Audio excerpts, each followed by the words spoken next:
Assalamualaikum warahmatullahi wabarakatuh. Selamat pagi dan salam sejahtera untuk kita semua.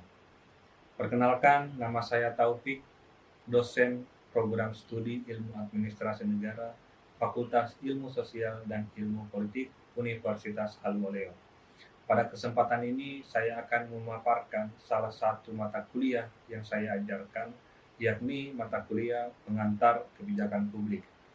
Pemaparan ini merupakan salah satu rangkaian dalam proses unjuk kerja pelaksanaan Tridharma Perguruan Tinggi pada bidang pengajaran sebagai syarat mengikuti sertifikasi dosen SMART tahun 2023.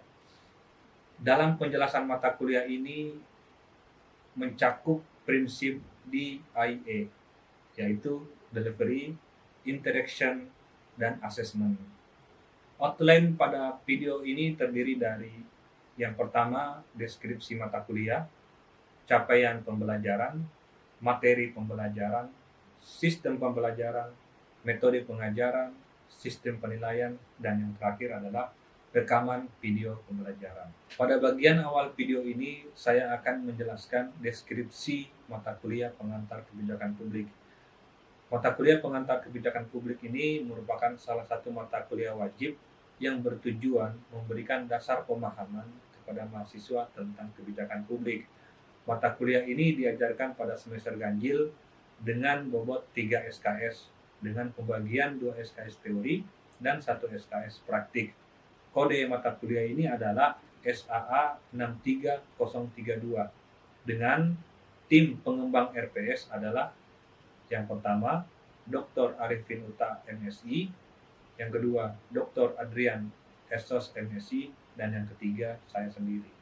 Selanjutnya saya akan menjelaskan capaian pembelajaran yang terdiri dari CPL Prodi dan CPMK. Adapun CPL Prodi yang dibebankan pada mata kuliah Pengantar Kebijakan Publik adalah yang pertama, menguasai konsep teoritis administrasi, organisasi, birokrasi, kebijakan publik, pelayanan publik, perilaku organisasi, keuangan negara, reformasi administrasi, dan governansi publik. Yang kedua, mampu menganalisis interaksi antar aktor dalam organisasi publik seperti dalam penyusunan kebijakan dan manajemen pelayanan publik, baik di tingkat lokal maupun di tingkat nasional, dalam aspek sosial, ekonomi, budaya, politik, dan hankam dengan pendekatan ekonomi politik.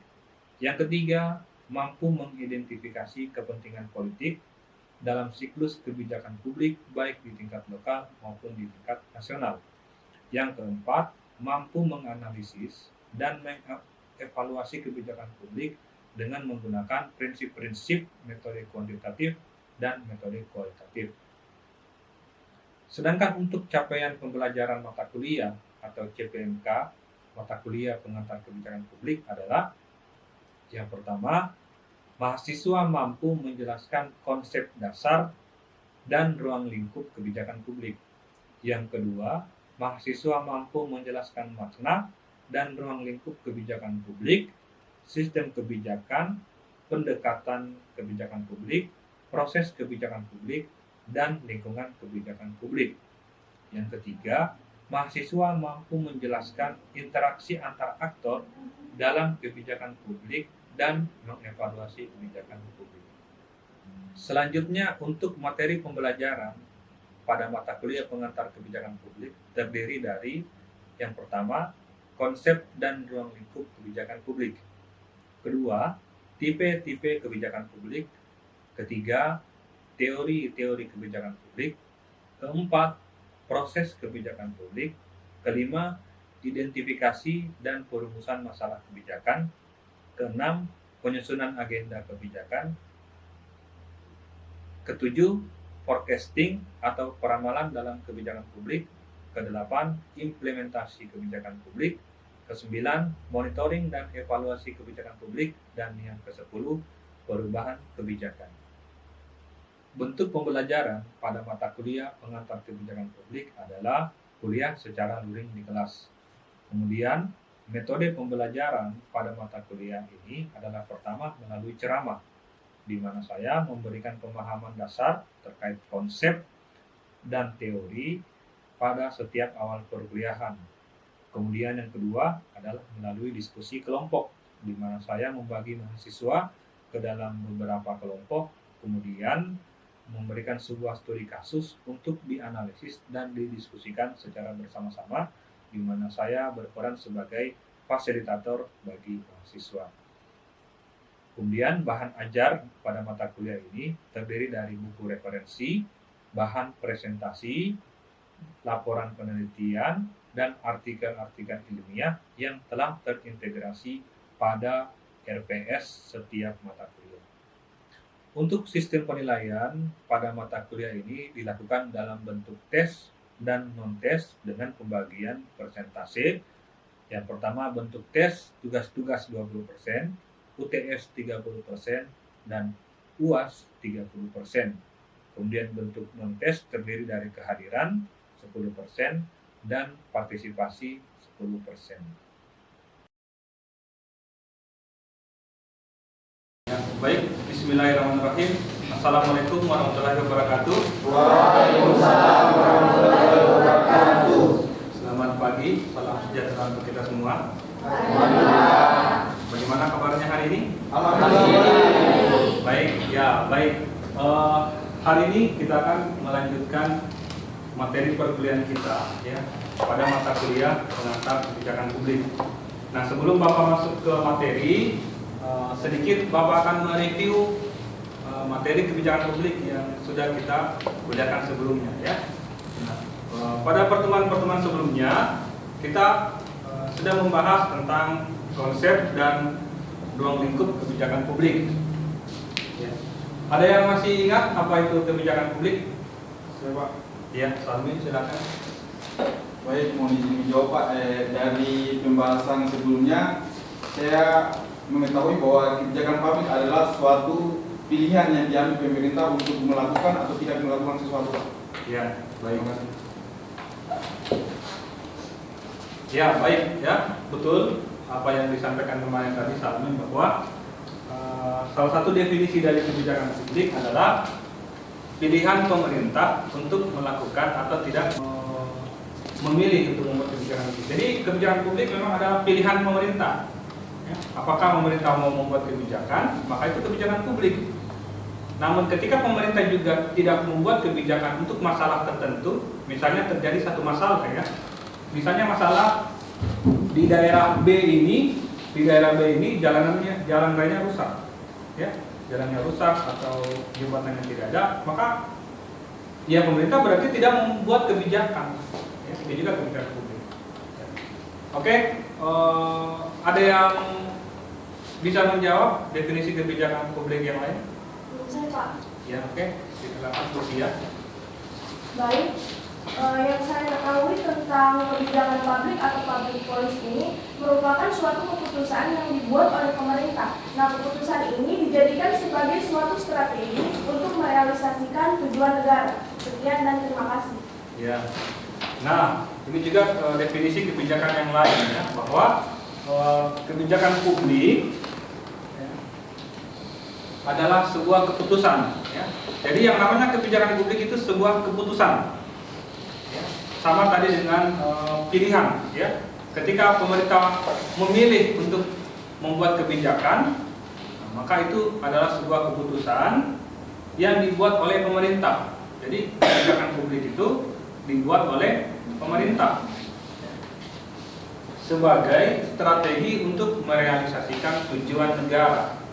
Ya. Jadi negara ini hadir kan punya tujuan ya. Jadi semua negara yang ada di dunia itu berdiri karena mereka punya tujuan. Katakanlah misalnya tujuan negara Indonesia apa?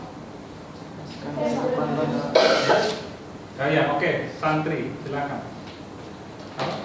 Baik, tujuan negara itu ada di dalam pembukaan Undang-Undang Dasar 1945, yaitu memajukan kesejahteraan umum, mencerdaskan kehidupan bangsa, dan ikut melaksanakan ketertiban dunia yang berdasarkan pada kemerdekaan, perdamaian abadi, dan keadilan sosial. Ya, baik. Ya. Nah, itu adalah tujuan negara yang tercantum di dalam pembukaan Undang-Undang Dasar 1945.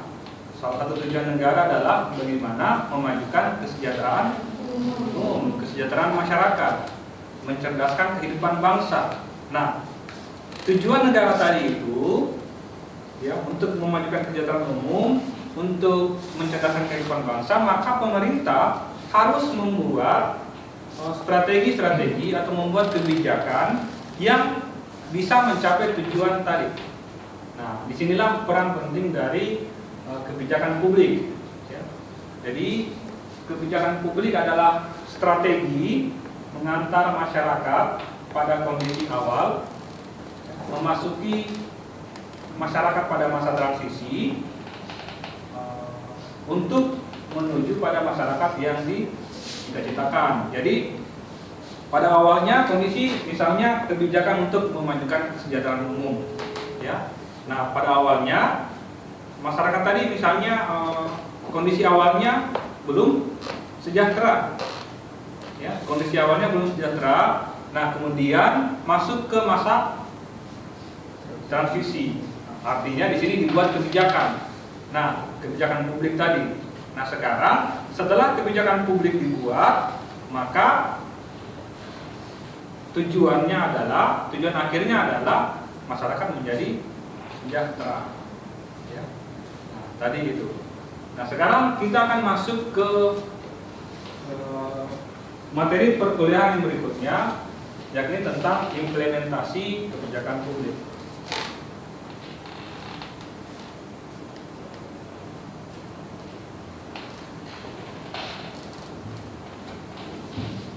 Ya, nah ini tentang materi implementasi kebijakan publik. Nah, Bapak mengingatkan kembali kepada kalian bahwa kebijakan publik itu adalah sebuah tahapan, ya, sebuah proses. Ya, jadi berbicara tentang kebijakan publik, maka kebijakan publik itu adalah proses atau tahapan dalam kebijakan publik. Tahapan yang paling pertama adalah agenda setting. Agenda setting, kemudian tahapan yang berikutnya adalah formulasi dan legitimasi kebijakan, ya, implementasi kebijakan, dan monitoring dan evaluasi kebijakan. Nah, Bapak akan membahasnya secara detail, ya, bagaimana proses kebijakan publik. Ya. Nah, di layar Bapak sudah menampilkan satu gambaran bagaimana proses tahapan sebuah kebijakan publik itu dilakukan. Di tahap yang pertama, tahapan apa namanya? Agenda setting. Ya. Apa itu agenda setting? Jadi agenda setting itu adalah bagaimana tadi masalah publik itu, ya, kan masalah publik itu kan banyak, ya. Jadi banyak masalah publik. Nah, tapi tidak semua masalah publik yang ada itu masuk menjadi agenda pemerintah. Kenapa? Karena satu, keterbatasan biaya, keterbatasan anggaran dari pemerintah. Yang kedua juga keterbatasan dari SDM. Maka harus dipilih isu-isu atau masalah yang bisa masuk ke dalam agenda pemerintah. Itu, ya. Jadi kalau bicara agenda setting adalah bicara tentang bagaimana sebuah masalah itu, masalah publik, ya, ini masalah publik yang sangat banyak itu bisa masuk menjadi agenda pemerintah, ya. Nah, jadi tadi ini masuk ke agenda of government. Jadi tidak semua masalah publik yang ada itu masuk menjadi agenda pemerintah. Jadi dia dipilih yang mana lebih prioritas, ya. Jadi bagaimana cara kita menentukan Pak masalah publik ini yang akan menjadi agenda pemerintah? Nah, ada beberapa indikatornya, syaratnya sehingga sebuah kebijakan publik itu atau masalah itu masuk ke agenda pemerintah. Yang pertama misalnya masalah itu sudah sangat mendapat perhatian yang sangat luas dari masyarakat.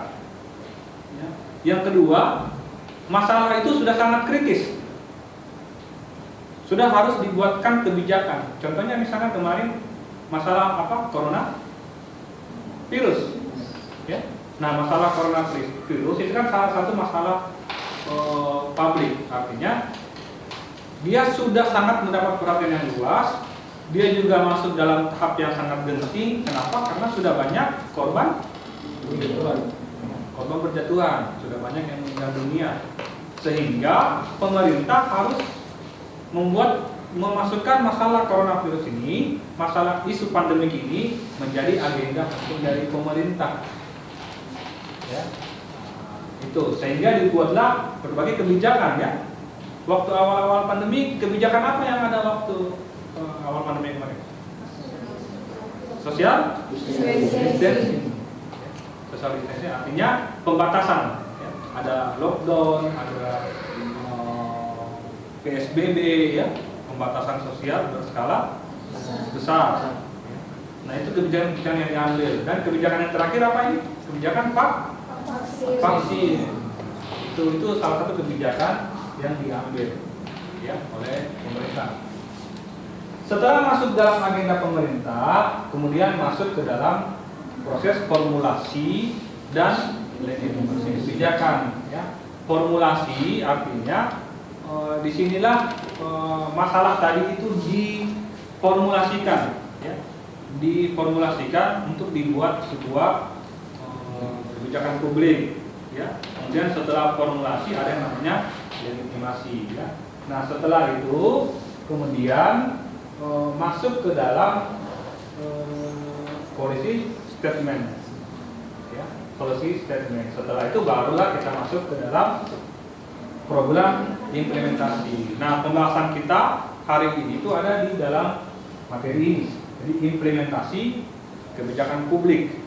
Ya, artinya setelah proses agenda setting, proses formulasi kebijakan, nah, jadi masuk ke tahapan implementasi kebijakan. Artinya setelah dibuat kebijakannya, tinggal dijalankan, diimplementasikan. Ya. Nah kemudian setelah implementasi program, baru kemudian dilakukan evaluasi implementasi. Evaluasi implementasi dilakukan apabila sudah dilakukan implementasi kebijakan. Nah, evaluasi implementasi ini adalah bagaimana menilai, memonitoring, mengevaluasi sebuah kebijakan publik yang sudah dilaksanakan. Contohnya misalnya kita mau dievaluasi bagaimana proses kebijakan vaksinasi dari pemerintah kemarin. Ya, tujuannya apa dievaluasi? Apakah kebijakannya ini efektif atau tidak efektif? Makanya dia dievaluasi. Bagaimana kalau misalnya kebijakan yang dijalankan itu setelah dievaluasi tidak efektif, tidak optimal? Nah itu baru dilakukan lagi perubahan kebijakan. Ya. Bisa dipahami bagaimana proses kebijakan publik ini? Bisa, Pak. Ada yang ingin bertanya? Oh ya, silakan Pradita. Baik, Pak, kan pada proses kebijakan publik itu pada tahapan kedua itu ada formulasi dan legitimasi kebijakan. Ya. Nah, saya masih belum paham Pak bagaimana itu legitimasi kebijakan. Oke. Bagus pertanyaannya. Ya. Jadi di tahapan proses kebijakan publik ini ada yang namanya apa? Nah, legitimasi artinya setelah proses formulasi kebijakan dilakukan itu dia diundang-undangkan. Namanya kan legitimasi. Ya. Jadi setelah kebijakan publik dibuat, maka kebijakan publik itu diundang-undangkan. Ya. Nah, diundang-undangkan dalam bentuk apa? Ya kalau pemerintah pusat yang buat kebijakan, maka mungkin dia menjadi undang-undang. Ya. Atau peraturan pemerintah. Atau misalnya dia menjadi peraturan presiden. Ya, contohnya kemarin vaksinasi ya, kita ambil contoh kebijakan vaksinasi. Nah, kebijakan itu kan harus setelah dibuat harus diundang-undangkan, dilegitimasi, artinya supaya kebijakan yang dijalankan itu memiliki kepastian hukum. Ya. Kalau di daerah, maka proses legislasinya maka dia menjadi peraturan daerah. Kita bisa melihat hierarki dari bagaimana proses legitimasi kebijakan ini. Misalnya ada pada Nah ini, ya. Nah, proses legitimasi tadi setelah kebijakan itu diformulasikan, dibuat, maka kan legitimasi dia harus diundang-undangkan. Nah, undang-undangnya itu dia berwujud seperti ini. Jadi kalau tadi pemerintah pusat, maka dia menjadi kebijakan itu menjadi undang-undang atau dia menjadi peraturan pemerintah mengganti undang-undang. Atau mungkin setelah formulasi kebijakan tadi dia dibuat dilegitimasi dalam bentuk peraturan pemerintah atau mungkin dalam bentuk peraturan presiden. Banyak kan kebijakan yang dibuat dalam bentuk ini ya. Misalnya kemarin kebijakan kenaikan harga BBM dibuat dalam bentuk peraturan pemerintah atau peraturan presiden. Kalau di daerah juga banyak setelah proses formulasi kebijakan banyak juga dibuat dalam bentuk, kalau di levelnya provinsi maka dia menjadi peraturan daerah provinsi. Ya baik, nah sekarang kita masuk ke materi apa itu implementasi kebijakan. Ya. Yang pertama dari Ripley ya, tahun 1985. Ya. Jadi implementasi kebijakan adalah tahapan sebuah kebijakan yang mengikuti rekomendasi kebijakan, yakni setelah diputuskannya kebijakan tersebut. Ya, artinya yang namanya implementasi kebijakan itu apabila sebuah kebijakan sudah diputuskan, ya, melalui legitimasi tadi, artinya sudah sah, ada undang-undangnya atau ada peraturannya, maka tahapan setelah itu baru masuk ke dalam tahapan implementasi kebijakan. Ya.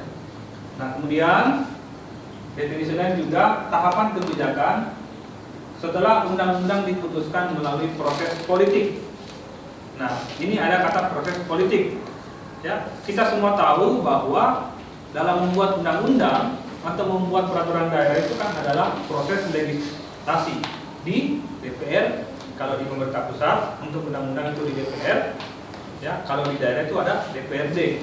Jadi yang membuat undang-undang atau membuat peraturan daerah itu kan ada proses legislatif antara DPRD dengan pemerintah daerah. Ya, nah setelah disahkan peraturan daerah itu, tahapan setelah itu adalah tahapan masuk ke dalam implementasi kebijakan. Kemudian implementasi kebijakan adalah tugas implementasi adalah bagaimana mewujudkan tujuan yang ditetapkan dalam kebijakan tersebut melalui aktivitas kegiatan pemerintah menjadi outcome. Contohnya begini, ketika ada kebijakan program bantuan sosial ya kepada masyarakat, kan banyak kan kebijakan atau program pemerintah dalam bidang sosial ya, terutama bantuan sosial, misalnya apa kebijakan apa, bantuan BLT, bantuan PKH, bantuan COVID kemarin, itu banyak ya.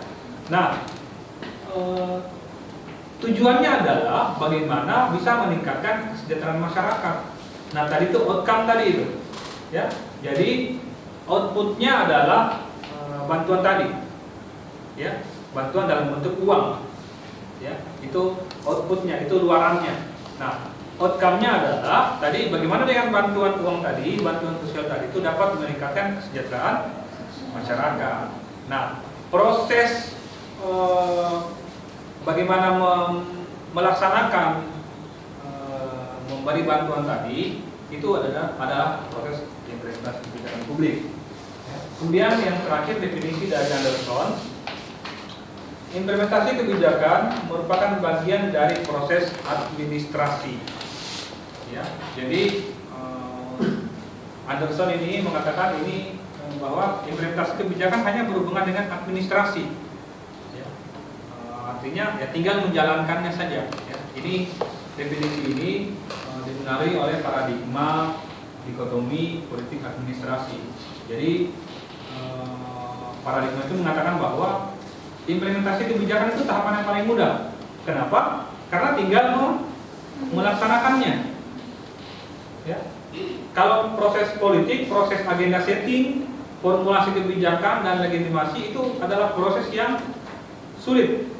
Ya. Yang paling mudah katanya adalah proses implementasi. Tapi apakah betul bahwa tahapan yang paling mudah dalam proses kebijakan publik adalah implementasi kebijakan? Kurang tepat juga, karena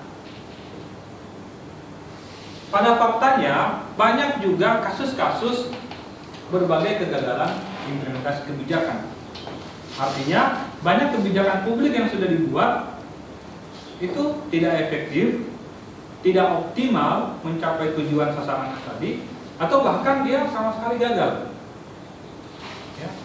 Nah, persoalannya adalah kalau kebijakan publik itu gagal diimplementasikan, nah, ini kan menjadi masalah, ya, sehingga kita harus prihatin sebenarnya sebagai masyarakat. Kita harus prihatin atas berbagai kasus-kasus kegagalan atau tidak efektifnya atau tidak optimalnya sebuah implementasi kebijakan. Ada dua hal yang harus kita prihatinkan. Yang pertama, karena berkaitan dengan kerugian finansial, ya, kerugian biaya yang harus ditanggung oleh kita sebagai masyarakat akibat kegagalan implementasi atau kebijakan itu. Ya. Ada yang paham apa yang dimaksud dengan kerugian finansial ini? Ya, silakan. Jadi menurut saya kerugian finansial atau biaya itu, jadi kan sebelumnya Bapak menjelaskan dalam kebijakan publik itu kan ada salah satu tahap yang namanya implementasi ini. Sedangkan dalam proses implementasi itu kan tentunya untuk melaksanakan sebuah kebijakan itu diperlukan sebuah biaya dari pemerintah yang mana itu tidak sedikit, banyak, dan itu digunakan antara lain dari APBD dan APBN. Nah, di dalam implementasi kebijakan itu kan tentu ada juga beberapa kebijakan yang tidak berjalan dengan sesuai tujuan pemerintah, yang mana itu mengakibatkan kerugian finansial itu sendiri, Pak. Ya. Baik, bagus jawabannya. Ya. Jadi kita bisa melihat misalnya postur APBN negara kita tahun 2023. Ada yang tahu ada berapa triliun APBN kita di tahun 2023?